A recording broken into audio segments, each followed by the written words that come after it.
Hey guys, how's it going? Jamie here from Soul to Sisterhood with my good friend Liz. I'm so excited. Liz is here visiting me. Liz and I met in the early part of 1995. Can you believe it? When we were only two, but we were some pretty smart, mature 2-year-olds. No, just kidding. We were in undergrad together, and she's down here visiting. And I feel so blessed to have my good buddy here with me because, as most of you know, those old friendships, nobody knows ya, right? Like those old friends, like your family, and like those good, tried and true friends. So.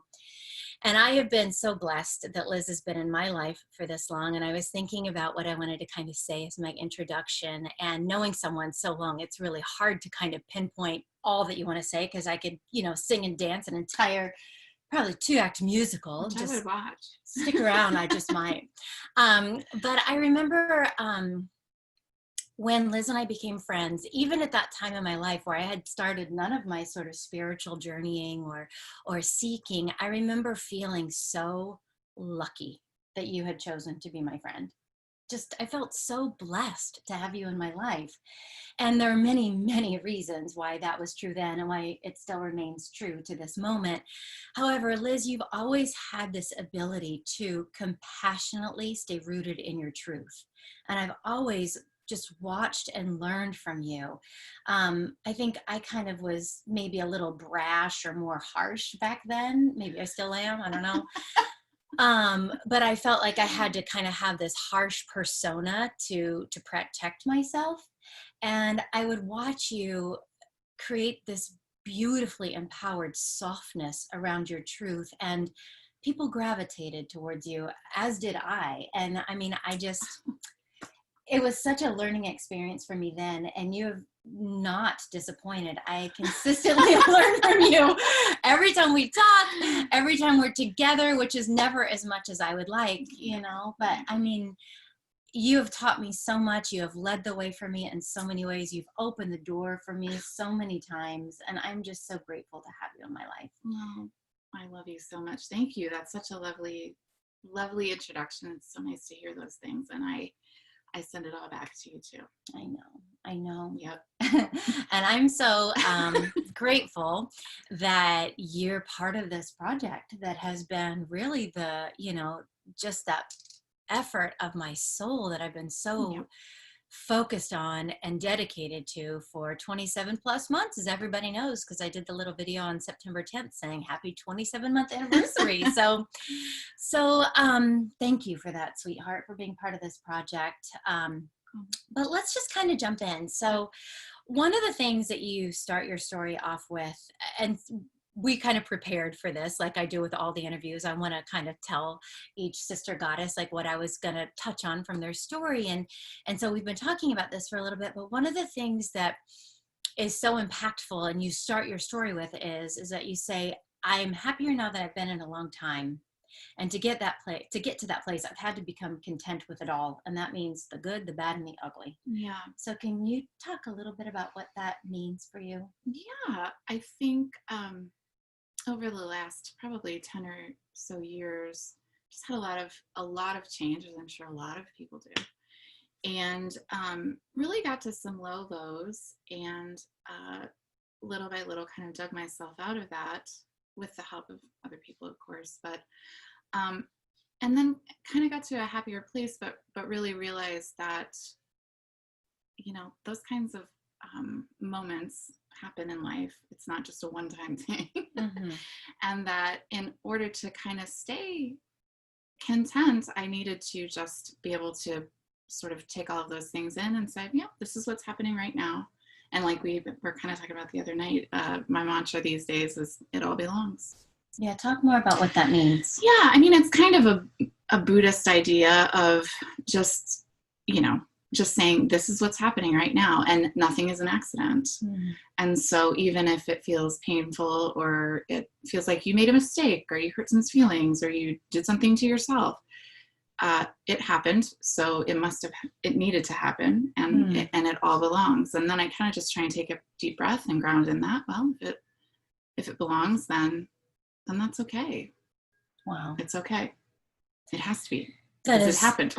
yeah, it's so helpful because I feel like so many of us, myself included, we can stay really just almost rooted in that place of self-judgment, self-blame, self-recrimination, all of that stuff. And, you For talk sure. about in your story too, that you were in that place and you didn't even realize it. It was a really slow burn. Yeah. And you could identify you didn't plant the seed, but you watered it. Can you talk a little bit more That's about right. that for readers and for our Soul to Sisterhood family, that you kind of have this realization of, holy shit, how did I get here? Yeah.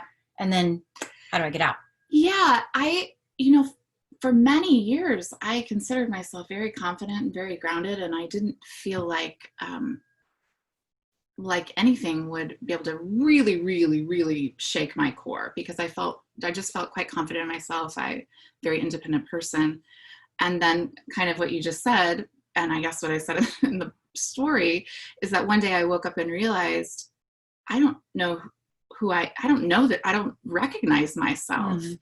And I think, like you said too, I don't think the seed was planted by me, but little by little, I started believing these little stories about myself, and I stopped trusting myself, and that it just kind of shook everything up. And then I no longer knew which way was up or recognized myself. And then I just realized I can probably dig myself back out. I hope I can. And I did, a little bit at a time. But yeah, I think that can happen. Yeah. I think that kind of to talk about what we talked about a little bit ago, is maybe you start to, and I think what happened with me is you start to trust someone else's opinion of you. And I had never done that before, but I started to trust someone else's opinion of me more than I trusted myself. And with that, I just started slipping away little by little by little by little. But you're always in there.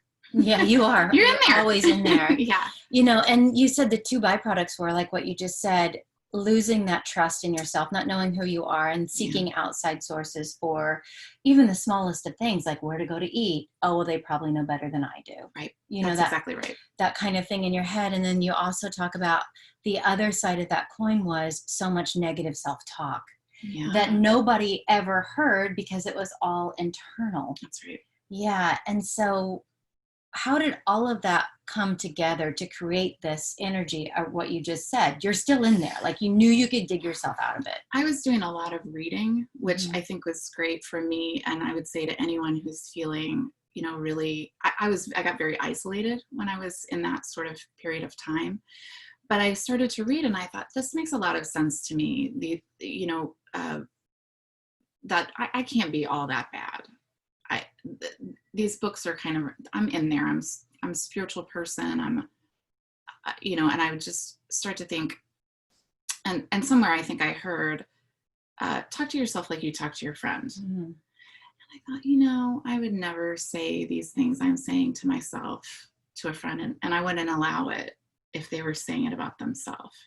I would say, don't talk about my friend like that. Yeah, right. So, I started to try to instill that mentality a little bit, and that philosophy that even if I did feel really down or really bad about myself, well, would I talk to Jamie like that? Would I talk to my friend Annie like that? And kind of run it through that filter. Even if that still seemed like it made sense, I knew that did not make sense, that I needed to get my center back. Yeah. That my opinion is the most important opinion.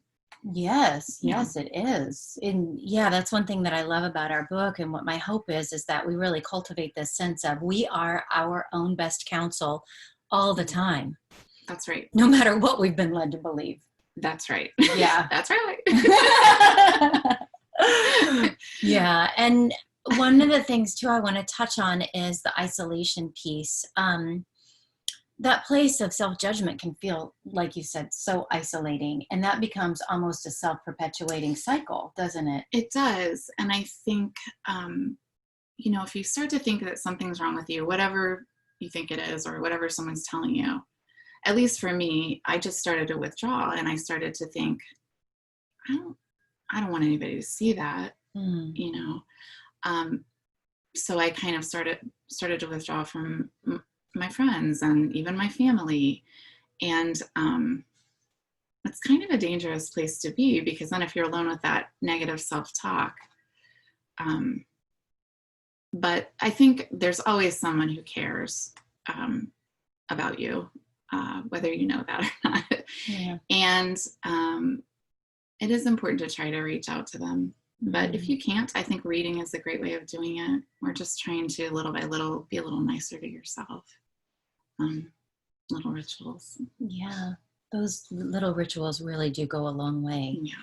And in creating this sort of support system, even you've been saying in your story, and I'm quoting you, I had to trust those who were trustworthy. Mm-hmm. So that's like this kind of, it's this beautiful sort of, double-sided coin of trusting in yourself to have those relationships and trusting in yourself to have the sort of discernment who is trustworthy. Yeah. And so just it sounds like you just filtered things through your best friend filter Yes. or lens and just said, I am going to step into a place with the people in my life who I've determined are trustworthy, and I'm going to be vulnerable about what's going on. Mm-hmm. And so what happened when you did that? Well, of course, they were so nice to me. They love you. They were so nice to me, but it really opened my eyes to, I think I might have been, that dark place. A lot of it was created with my mind, and I needed to share that and those feelings and kind of let the light in, and talk to people who had stood the test of time. Even if I hadn't talked to them for a long time, I started to reach out a little bit more, and they all proved themselves to be worthy of trust. Mm-hmm. I think you just start small. You start with someone, maybe I have a group of girlfriends that I've known since high school, and I told them what I thought was the worst thing ever, and they were like, please. And I could not believe it. It was, in that particular instance, they all gathered around me and they said, we got to listen to this. She has something very important to say. And I told them, and I just thought, I don't know, I just felt like I might be judged or they might have things to say. And they all were like, oh no, that's all right. Yeah. Let's totally normalize it. Yeah. Right. And so from then on, I felt a little bit braver to share with other, longtime close friends. And it's, game changer. Yeah, it really is a game changer, isn't it? But only those people, you can't tell everybody your story all the time and expect to receive that kind of love. Mm-hmm. And I think a lot of people, that's where they get really disappointed, or maybe they get burned and they take a few steps back. If you're just telling everyone, you could run into someone toxic. And so I think it is very important to be discerning, mm-hmm. and really trust your gut instinct on those kinds of things, and take baby steps with people, so you're not diving into a situation that you just might not see it coming or something like that. And you say, start with reading. Like if that discernment piece isn't really strong, right? Yes. At that moment, start with reading. You even say in your story, if you've got a pet, talk to your pet. If you've got a plant, talk to your plant. Like that, get it, rehearse what it feels like to be that courageously vulnerable. And those things are safe. A pet is the best place maybe mm-hmm. to start, because they're going to love you and you're going to receive what you're giving back, and then that muscle will start to get stronger. Mm-hmm. And those are the safest things, I think, reading and pets and plants, and start there, feel that love and keep it going. Mm-hmm. And you also say in your story, and this is part of your yoga practice and your teaching practice as a yoga teacher, that you are your own best teacher. And so when it comes to what we're talking about, when it comes to women supporting women, just loving yourself, like, what are some tidbits that you can give us that you've learned through the years of really being your own best teacher? Well, I would just say start really small. Ask yourself questions that you might ask a little kid if you find them in distress. Do you need a nap? Take a nap. Do you need a glass of water and a sandwich? Let's do that for a little while. Go for a walk, listen to some music, watch something funny on Netflix, give yourself some time to just really sit with those questions. I think meditation is great, but I also think that that's not always where you're going to be when you don't feel good. Mm-hmm. You don't want to be alone with your mind. And I believe that 100%, that meditation is wonderful and that you should do it, but sometimes it can exacerbate the sadness or the isolation, I think, a little bit. So just treat yourself like a toddler that just needs to be redirected, and with the sweetest, most compassionate voice you can, ask what you need, and you'll figure it out. Yeah, that's great. Start small. Take a walk, drink some water, take a nap. Those are great mantras. Yeah. Yeah. Yeah. I love it. So tell us a little bit more about you, what you do. Yeah. Because I could talk about Liz and what she does, but I want her to say. Well, I am a choreographer, director at the musical theater. Yes.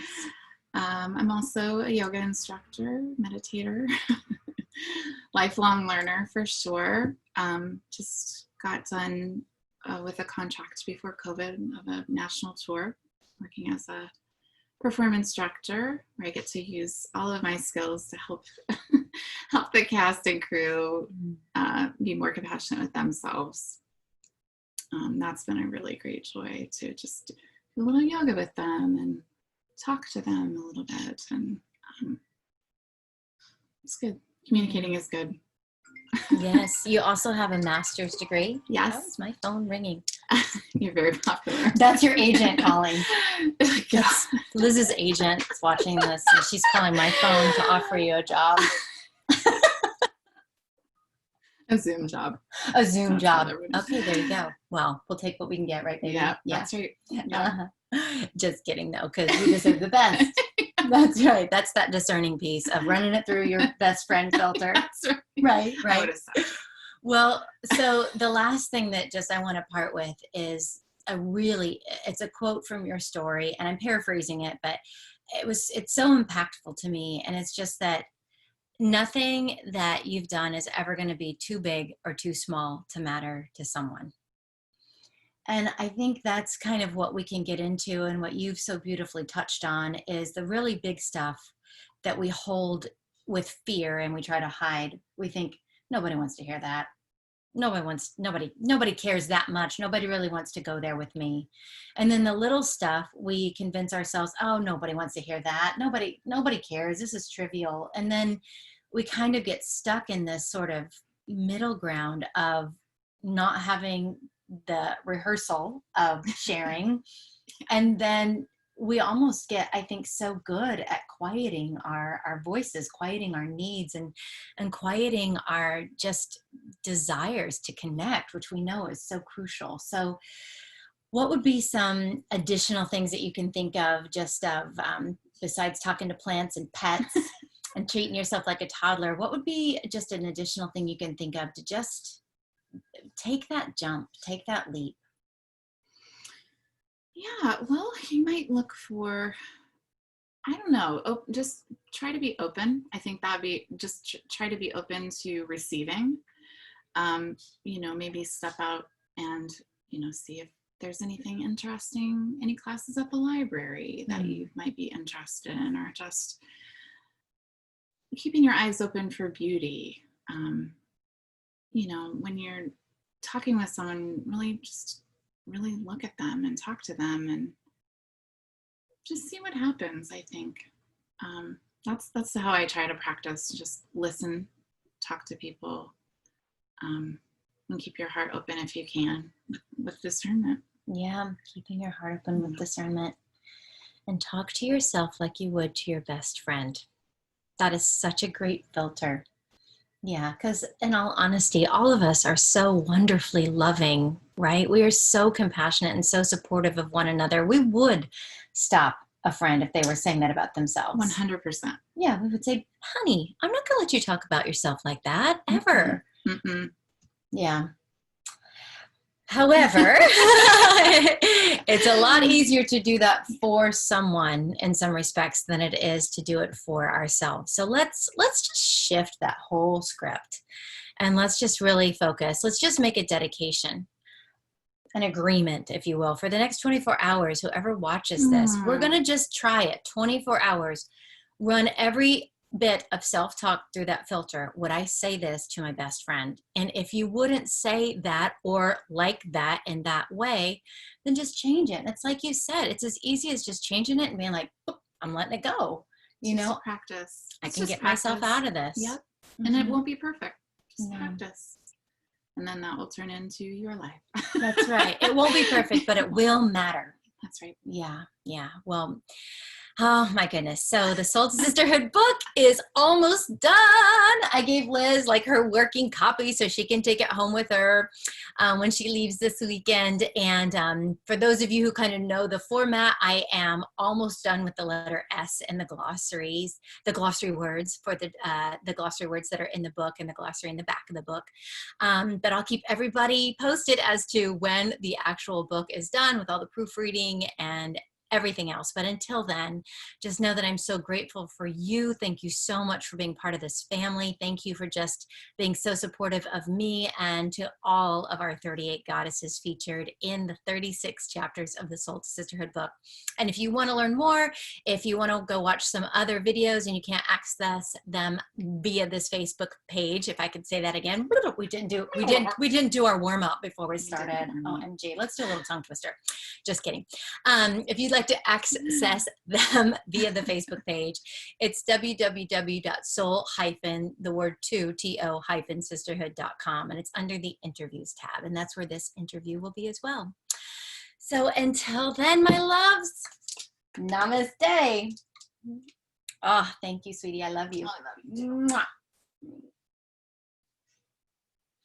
And we love you.